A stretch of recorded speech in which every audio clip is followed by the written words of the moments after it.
नमस्ते, money capital channel में आप सबका स्वागत है। तो आज हम इस वीडियो में भारत गियर्स लिमिटेड इस कंपनी के बारे में देखेंगे। तो कंपनी के रिलेटेड हमें बोनस शेयर की न्यूज़ आते हुए देखने को मिली है और उसके बाद कंपनी के शेयर एक अच्छी तेज़ी में देखने को मिला है। तो कंपनी का जो बोनस शेयर की न्यूज़ है उससे रिलेटेड फुल इन्फॉर्मेशन हम इस वीडियो में देखने वाले हैं और साथ ही में कंपनी इन्वेस्टमेंट के नज़र से कैसे है उसके बारे में भी हम इस वीडियो में फुल डिटेल्स देखने वाले। तो सबसे पहले हम कंपनी का बोनस शेयर से रिलेटेड जो न्यूज़ है उसके बारे में देखेंगे। तो Bharat Gas Limited is going to consider and announce bonus shares in upcoming meeting of the finance committee। तो बोनस शेयर मिलेगा या फिर नहीं, उसकी जो अनाउंसमेंट है वो फाइनेंस कमेटी की जो मीटिंग है उसके बाद ही हमें देखने को मिलेगी। और इस फाइनेंस कमेटी की जो मीटिंग है बोर्ड ऑफ डायरेक्टर्स की, उसका शेड्यूल 19 अगस्त 2022 का है और इसी दिन हमें पता चलेगा कि कंपनी बोनस शेयर की अनाउंसमेंट करने वाली या फिर नहीं, और साथ ही में कितना बोनस का जो रेशो है उसकी अनाउंसमेंट करने वाली है। तो कंपनी अगर बोनस शेयर देती है तो हमें इस कंपनी का जो शेयर है वो बाय करना चाहिए या फिर नहीं, और साथ ही में अभी हमें इस कंपनी में अभी इन्वेस्टमेंट करनी चाहिए या फिर नहीं। उसके लिए हमें कंपनी के फंडामेंटल भी देखने पड़ेंगे। सिर्फ कंपनी या बोनस शेयर की अनाउंसमेंट की उसी वजह से हम किसी भी कंपनी में यहाँ पर इन्वेस्टमेंट नहीं कर सकते। इसके लिए कंपनी की परफॉर्मेंस कैसे है और फंडामेंटल कैसे, वो भी हमें देखना पड़ेगा। तो सबसे पहले हम कंपनी का प्रॉफिट एंड लॉस स्टेटमेंट है उसके बारे में इंफॉर्मेशन देखते हैं, क्योंकि इससे पता चलेगा कि कंपनी किस तरह की ग्रोथ कर रही है और आने वाले दिनों में कंपनी का परफॉर्मेंस कैसे रहेगा। तो सबसे पहले हम इसमें कंपनी का जो सेल्स का सेगमेंट है उसके बारे में इंफॉर्मेशन देखते हैं। तो इसमें मार्च 11 में कंपनी का सेल्स 335 करोड़ का था। इसके बाद हमें ये बढ़कर अगले साल 431 होते हुए देखने को मिला।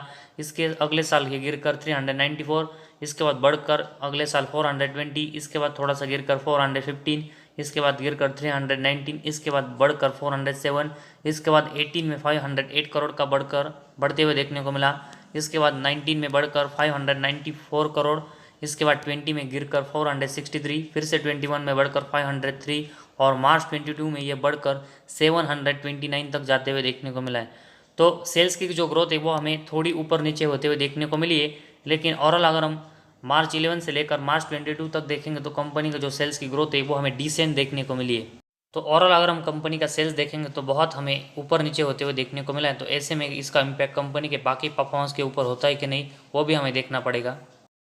तो इसके बाद कंपनी का जो सेल्स है उसका कंपेरेटिव अगर हम कंपनी के एक्सपेंस देखेंगे तो हमेशा कंपनी का जो सेल्स है वो हमें एक्सपेंस के कंपेरेटिवली ज़्यादा देखने को मिला है, और इसी की वजह से कंपनी का ऑपरेटिंग प्रॉफिट हमें मैक्सिमम टाइम प्लस में देखने को मिला है। तो कंपनी का ऑपरेटिंग प्रॉफिट हमें मार्च 11 में 32 करोड़ का देखने को मिला था। इसके बाद ये बढ़कर अगले साल 45, इसके बाद कम होकर 28 और 26 हमें, और इसके बाद अगर हम देखेंगे तो ये हमें कम होकर 28, इसके अगले साल 26, इसके अगले साल 22 होते हुए देखने को मिला। लेकिन इसके अगले साल हमें फिर से इसमें ग्रोथ होते हुए देखने को मिली और ये 31 करोड़ का होते हुए देखने को मिला। इसके बाद ये गिरकर अगले साल 28, फिर से बढ़कर 43, इसके बाद फिर से बढ़कर 59, इसके बाद मार्च 20 में ये हमें कम होकर 19, 21 में फिर से बढ़कर 36 और 22 में बढ़कर 66 करोड़ का होते हुए देखने को मिला है। तो पिछले अगर हम 3 साल में देखेंगे तो कंपनी का जो ऑपरेटिंग प्रॉफिट की ग्रोथ है वो हमें बहुत ही शानदार देखने को मिली। लेकिन अगर हम ओवरऑल कंपनी का ऑपरेटिंग प्रॉफिट का परफॉर्मेंस देखेंगे तो मार्च 11 से लेकर मार्च 22 तक कंपनी का जो ऑपरेटिंग प्रॉफिट है वो हमें बहुत ही ऊपर नीचे होते हुए देखने को मिला है, जिस तरह हमें कंपनी का सेल्स देखने को मिला था। तो इसी वजह से कंपनी का नेट प्रॉफिट का परफॉर्मेंस है वो भी हमें ऊपर नीचे होते हुए देखने को मिल सकता है, और ऑपरेटिंग प्रॉफिट मार्जिन भी कंपनी का ऐसे हमें बहुत ही ऊपर नीचे देखने को मिल सकता है। इस ऑपरेटिंग प्रॉफिट के बाद ऑपरेटिंग प्रॉफिट मार्जिन के बारे में अगर हम इन्फॉर्मेशन देखेंगे तो मार्च 11 में ऑपरेटिंग प्रॉफिट मार्जिन 9% का था। इसके बाद 10% हमें देखने को मिला, लेकिन इसके बाद अगर हम देखेंगे तो कंटिन्यूस हमें ये मैक्सिमम टाइम 10% के नीचे ही देखने को मिला है। सिर्फ इसके बाद हमें एक साल 10% के आसपास देखने को मिला था, लेकिन इसके बाद अगर हम पिछले 3 साल में देखेंगे तो ये हमें 4%, 7% और 9% मार्च 22 में देखने को मिला है। तो कंपनी का ऑपरेटिंग प्रॉफिट मार्जिन भी हमें ऑपरेटिंग प्रॉफिट और कंपनी का जो सेल्स है उसकी तरह बहुत ही ऊपर नीचे होते हुए देखने को मिला है, और हमेशा ही हमें 10% के नीचे ऑपरेटिंग प्रॉफिट मार्जिन देखने को मिला है। तो कंपनी को आने वाले साल है उसमें 10% के ऊपर ऑपरेटिंग प्रॉफिट मार्जिन ले जाना पड़ेगा और उसको स्टेबल करना पड़ेगा, तभी हमें कंपनी के परफॉर्मेंस एक स्टेबल होते हुए देखने को मिलेंगे और कंपनी ग्रोथ करते हुए देखने को मिलेगी। इसके बाद अगर हम ने कंपनी का नेट प्रॉफिट का सेगमेंट है उसके बारे में इंफॉर्मेशन देखेंगे तो पहले 4 साल में कंपनी हमें प्रॉफिट में देखने को मिली थी, लेकिन ये प्रॉफिट भी हमें धीरे धीरे करके कम होते हुए देखने को मिला, और स्लोली अगर हम देखेंगे तो कंपनी हमें 3 साल उसके बाद लॉस मेकिंग होते हुए देखने को मिली।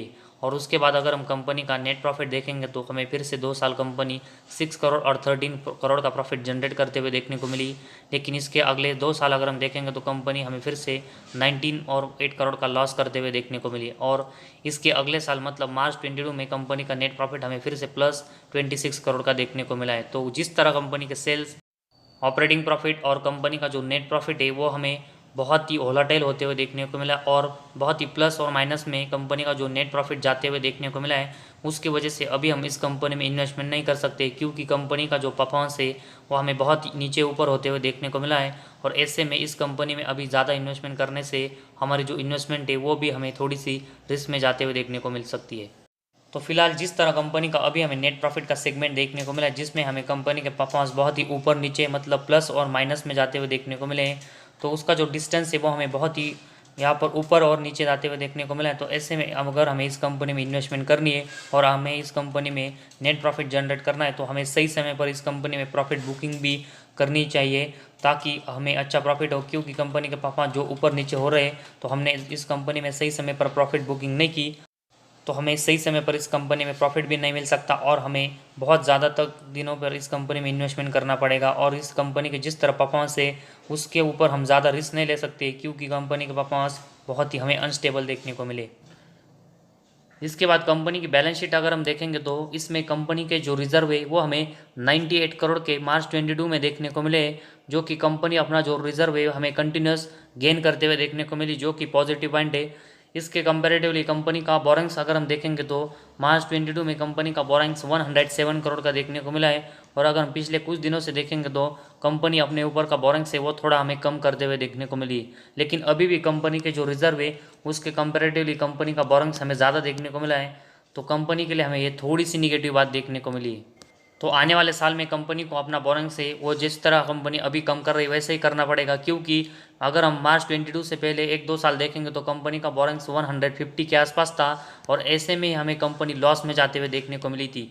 तो कंपनी अपना जो बोरिंग्स है वो हमें आने वाले साल में कम करते हुए देखने को मिलती है, तो कंपनी का जो नेट प्रॉफिट है वो भी हमें कंटिन्यूस प्लस में आते हुए देखने को मिल सकता है। वरना कंपनी का बोरिंग्स हमें फिर से 150 के आसपास जाते हुए देखने को मिलता है, तो कंपनी का नेट प्रॉफिट भी हमें लॉस में जाते हुए देखने को मिलेगा। तो ऐसे में कंपनी का जो बोरिंग्स है वो कम होना इस कंपनी के लिए बहुत ही इंपॉर्टेंट है। इसके बाद कंपनी का नेट कैश फ्लो है उसके बारे में इंफॉर्मेशन देखेंगे तो मार्च 22 में कंपनी के नेट कैश फ्लो -7, इससे पहले 0 और उससे पहले मार्च 20 में +4 करोड़ में देखने को मिले थे। लेकिन इससे पहले भी अगर हम देखेंगे तो मार्च 19 में कंपनी का नेट कैश फ्लो -11 करोड़ का देखने को मिला था। वही इससे पहले का जो साल है मार्च 18 में उसमें हमें 12 करोड़ के प्लस में देखने को मिला था। लेकिन इससे पहले भी अगर हम देखेंगे तो कंपनी नेट कैश फ्लो हमें जीरो या फिर माइनस में देखने को मिला है। तो कंपनी का नेट कैश फ्लो का जो सेगमेंट है उसमें अगर हम पूरा देखेंगे तो इसमें सिर्फ हमें 1-2 साल कंपनी का नेट कैश फ्लो प्लस में देखने को मिला था। उसको छोड़कर देखेंगे तो कंपनी का नेट कैश फ्लो हमें जीरो या फिर माइनस में देखने को मिला है। तो कंपनी को अगर ग्रोथ करनी है तो कंपनी को अपने नेट कैश फ्लो प्लस में जनरेट करने पड़ेंगे। लेकिन अभी जो पिछले 2 साल में कंपनी के नेट कैश फ्लो देखने को मिले हैं, जिसकी वजह से कंपनी के परफॉर्मेंस के लिए हमें ये नेगेटिव बात देखने को मिली, ये हमें जीरो और माइनस में जाते हुए देखने को मिले। तो कंपनी को ग्रोथ करनी है तो नेट कैश फ्लो प्लस में जनरेट करने पड़ेंगे, तभी इन्वेस्टर को ट्रस्ट आएगा कि कंपनी अच्छी ग्रोथ फ्यूचर में कर सकती है। इसके बाद डेप्टर डेज के बारे में हम इंफॉर्मेशन देखेंगे तो मार्च 22 में कंपनी के डेप्टर डेज 72 देखने को मिले, जो कि मार्च 21 में 77 थे और उससे पहले 81 थे। तो कंपनी अपने जो डेप्टर डेज है वो 100 के नीचे कंट्रोल हमें करते हुए देखने को मिली, जो कि एक पॉजिटिव पॉइंट है। तो इससे पहले अगर हम 6 या 7 साल से देखेंगे तो कंपनी के इन्वेंटरी 100 के ऊपर थे, जो कि अभी हमें कंपनी को 100 के नीचे इसको करते हुए देखने को मिले। तो कंपनी की जो इन्वेंटरी है वो भी हमें मार्च 22 में इम्प्रूव होते हुए देखने को मिले। तो कंपनी के जो डेप्टर डेज और इन्वेंटरी मार्च 22 में इम्प्रूव हुए, इससे कंपनी के परफॉर्मेंस हमें आने वाले दिनों में अच्छे होते हुए देखने को मिल सकते हैं। तो कंपनी को इसको कंटिन्यूस मतलब डेप्टर डेज और इन्वेंटरी डेज को 100 के नीचे कंट्रोल करना पड़ेगा, और ऐसे कंपनी करने में सक्सेसफुली होती है तो कंपनी के परफॉर्मेंस में हमें ट्रिमेंडस ग्रोथ होते हुए देखने को मिलेगी। इसके बाद अगर हम लास्ट पॉइंट कंपनी का जो शेयर होल्डिंग पैटर्न है उसके बारे में देखेंगे तो जून 22 में हमें प्रमोटर के पास 55% की हिस्सेदारी देखने को मिली है। वही एफआईज की जो हिस्सेदारी है वो हमें इस कंपनी में 1.36 देखने को मिली है, जो कि सितंबर 20 के बाद हमें कंपनी में एफआईज की जो इन्वेस्टमेंट है वो आते हुए देखने को मिली। वही इसके बाद डीआईएस की जो इन्वेस्टमेंट है वो हम इस कंपनी में देखेंगे तो 0.03 देखने को मिली, मतलब ना के बराबर ही है। वही पब्लिक के जो हिस्सेदारी वो हमें इस कंपनी में जून 22 में 43.29% की देखने को मिली। तो प्रमोटर के पास हमें एक अच्छी खासी इस कंपनी में की हिस्सेदारी देखने को मिल रही है। साथ ही में एफआईज की जो इन्वेस्टमेंट है वो भी हमें पिछले 4 क्वार्टर से देखने को मिली है, और डीएस की जो हिस्सेदारी वो हमें इस कंपनी में थोड़ी सी देखने को मिली, और पब्लिक के पास भी इस कंपनी में एक अच्छी खासी हिस्सेदारी देखने को मिली। तो ओवरऑल अगर हम भारत गियर्स इस कंपनी के अभी हमने जो परफॉर्मेंस देखे उसमें कंपनी की जो सेल्स की ग्रोथ है वो हमें बहुत ही ऊपर नीचे होते हुए देखने को मिली, और इसी की वजह से कंपनी का ऑपरेटिंग प्रॉफिट मार्जिन और कंपनी का जो नेट प्रॉफिट है उसके परफॉर्मेंस भी हमें बहुत ही नीचे ऊपर होते हुए देखने को मिले। और स्पेशली अगर हम कंपनी का नेट प्रॉफिट देखेंगे तो कंपनी का जो नेट प्रॉफिट है उसके परफॉर्मेंस हमें एक साल यहाँ पर प्लस में देखने को मिलते हैं, जो कि और उसके अगले ही साल हमें वो फिर से माइनस में जाते हुए देखने को मिलते हैं और परफॉर्मेंस डाउन होते हुए देखने को मिलता है। और ऐसे में कंपनी का जो शेयर्स है उसका परफॉर्मेंस भी हमें नीचे आते हुए देखने को मिलता है। तो जिस तरह हमें कंपनी के परफॉर्मेंस बहुत ही ऊपर नीचे होते हुए देखने को मिले, और इसी वजह से हमें इस कंपनी में सही समय पर प्रॉफिट बुकिंग भी करनी आनी चाहिए, क्योंकि कंपनी के परफॉर्मेंस जिस तरह ऊपर नीचे होते हुए देखने को मिले तो ऐसे में कंपनी का शेयर अगर ख़राब परफॉर्मेंस की वजह से हमें नीचे आते हुए देखने को मिलता है तो हमें बहुत ही लॉस होते हुए देखने को मिलेगा। तो ऐसे में सही समय पर इस कंपनी में प्रॉफिट बुकिंग करने से हमें इस कंपनी में प्रॉफिट होगा, ना कि इस कंपनी में हमें अभी ज़्यादा इन्वेस्टमेंट करनी चाहिए। तो फिलहाल कंपनी के रिलेटेड जो बोनस की न्यूज़ हमें आते हुए देखने को मिली है उसकी वजह से कंपनी का शेयर में हमें एक अच्छी तेज़ी ज़रूर देखने को मिली, लेकिन कोई भी कंपनी अगर बोनस की अनाउंसमेंट कर रही है उसकी वजह से हमें किसी भी कंपनी में ज़्यादा इन्वेस्टमेंट नहीं करनी चाहिए। तो अभी कंपनी के जो मार्च 22 में हमें परफॉर्मेंस इंप्रूव होते हुए देखने को मिले उसकी वजह से हम छोटी इन्वेस्टमेंट अभी हम इस कंपनी में कर सकते हैं, क्योंकि कंपनी का जो नेट प्रॉफिट है उसके बारे में अगर हम देखेंगे तो मार्च 22 में हमें प्लस में देखने को मिला है। इसके साथ ही में अगर हम कंपनी के बाकी के परफॉर्मेंस देखेंगे तो कंपनी के जो बोरोइंग्स है वो हमें कंपनी कम करते हुए देखने को मिल रही है। साथ ही में कंपनी के जो रिजर्व की ग्रोथ है वो भी हमें बढ़ते हुए देखने को मिल रही है। साथ ही में कंपनी के डेप्टर डेज कम हो रहे हैं और कंपनी के जो इन्वेंट्री डेज है वो भी हमें कम होते हुए देखने को मिले, जो कि कंपनी के परफॉर्मेंस के लिए एक पॉजिटिव पॉइंट है। वही कंपनी के प्रमोटर की जो हिस्सेदारी वो भी हम इस कंपनी में ठीक ठाक हमें देखने को मिली। तो इन सब रीज़न की वजह से अभी हम इस कंपनी में छोटी इन्वेस्टमेंट बोनस शेयर के लिए या फिर इन्वेस्टमेंट की नज़र से कर सकते हैं, जिस तरह कंपनी के अभी हमें परफॉर्मेंस देखने को मिले। तो फिलहाल कंपनी के जो बोनस से रिलेटेड न्यूज़ आई है उसकी वजह से हमें बहुत सारी इन्वेस्टमेंट इस कंपनी में अभी नहीं करनी है, लेकिन जिन्होंने भी अभी इस कंपनी में बहुत ज़्यादा इन्वेस्टमेंट की है तो यहाँ पर बोनस की जो रिलेटेड न्यूज़ है वो अगर कैंसिल हमें होते हुए देखने को मिलती है या फिर डिले होते हुए देखने को मिलती है तो कंपनी के शेयर में हमें गिरावट भी होते हुए देखने को मिल सकती है। और वही 19 अगस्त को कंपनी का अगर हमें बोनस शेयर अनाउंसमेंट होते हुए देखने को मिलता है तो कंपनी के शेयर में हमें शॉर्ट टर्म के लिए एक तेज़ी देखने को मिलेगी, लेकिन वो कंपनी के जो परफॉर्मेंस अभी हमें देखने को मिले उसी वजह से लॉन्ग टर्म में अभी हमें कंपनी अच्छे रिटर्न देते हुए देखने को नहीं मिलेगी। तो ऐसे में कंपनी बोनस देती या फिर नहीं उससे ज़्यादा इम्पोर्टेंट है कि कंपनी के जिस तरह अभी हमें परफॉर्मेंस देखने को मिले उसी वजह से हमें कंपनी के परफॉर्मेंस कभी भी गिरते हुए देखने को मिल सकते हैं और कभी भी ऊपर जाते हुए देखने को मिल सकते हैं। तो ऐसे में सही समय पर इस कंपनी में अगर हम प्रॉफिट बुकिंग करेंगे तो हमें अच्छा बेनिफिट भी इस कंपनी में होते हुए देखने को मिलेगा। सिर्फ बोनस शेयर की वजह से अभी हमें इस कंपनी में इन्वेस्टमेंट नहीं करनी है।